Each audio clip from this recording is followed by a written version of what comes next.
कापूस उत्पादनावर आपल्या भागातील शेतकऱ्यांना लाडसाहेबांनी उत्कृष्ट असं मार्गदर्शन केलं आणि कापसाची नेमकी कशा पद्धतीनं मशागत करावी आणि वाढ करावी या बाबतीत त्यांनी उत्कृष्ट असं मार्गदर्शन केलेलं आहे.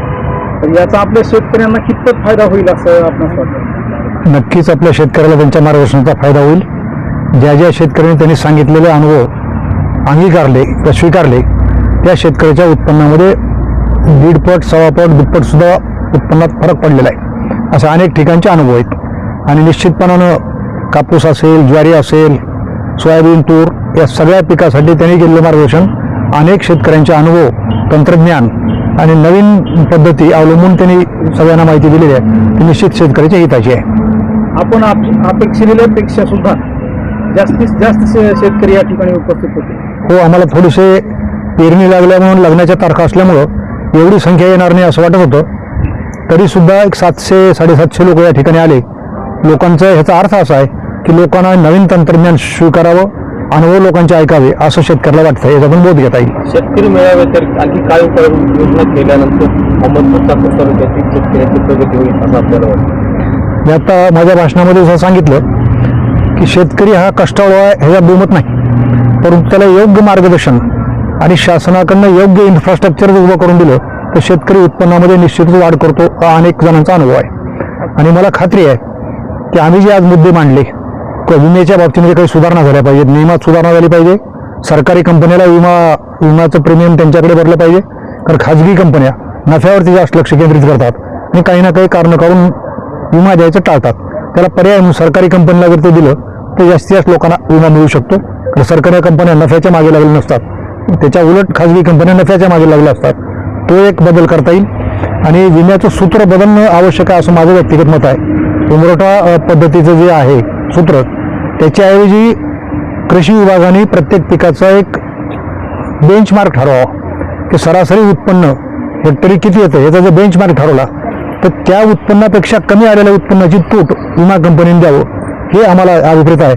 आम्ही लाडदाव्याच्या माध्यमातून आम्ही सरकारकडे हा प्रस्ताव पाठवणार आहोत. मला खात्री आहे की सरकारने स्वतःहून ठरवलं की शेतकऱ्याचे उत्पन्न दुप्पट करायचे. आदरणीय मोदी साहेब असतील, आदरणीय फडणवीस साहेब असतील, त्यांची धारणा पक्की आहे की आम्हाला शेतकऱ्याचं उत्पन्न दुप्पट करायचे.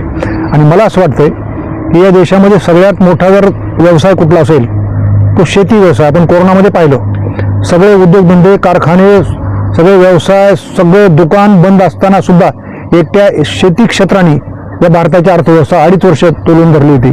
आणि शेती क्षेत्रामध्ये पोटेन्शियल खूप आहे. अनेक लोकांना, असंख्य लोकांना रोजगार मिळू शकतो, पोटेन्शियल खूप आहे आणि हवामान अनुकूल आहे भारतीय शेतकऱ्यांना. पाऊस, ऊन, वारा, जमिनी अतिशय चांगले आहेत इतर देशाची तुलना केली तर.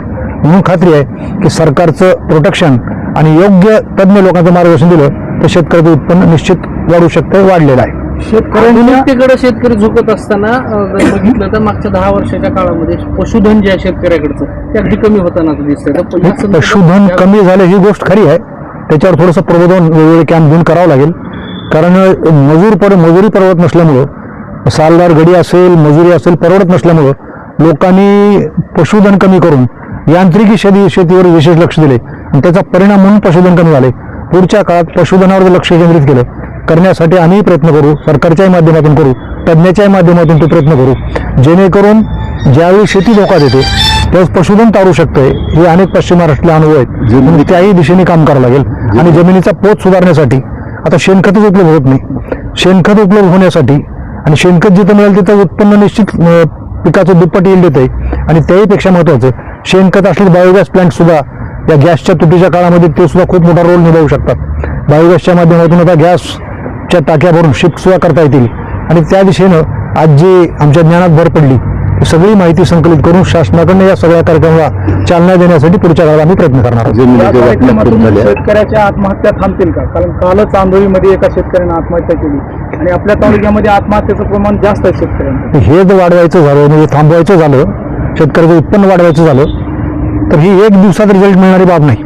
याला सातत्यानं सरकार आणि NGO किंवा अशा संघटना ज्या नॉन पॉलिटिकल संघटना आहेत त्या संघटनेने मिळून जर प्रबोधन केलं की दूध असेल, पशुधन व्यवसाय असेल, कुक्कुटपालन असेल किंवा शेतीला जोडधंदा, इतर पद्धती जोडधंदे करून एकट्या शेतीवर समोर राहिलं तर मला वाटत नाही आत्महत्या थांबतील.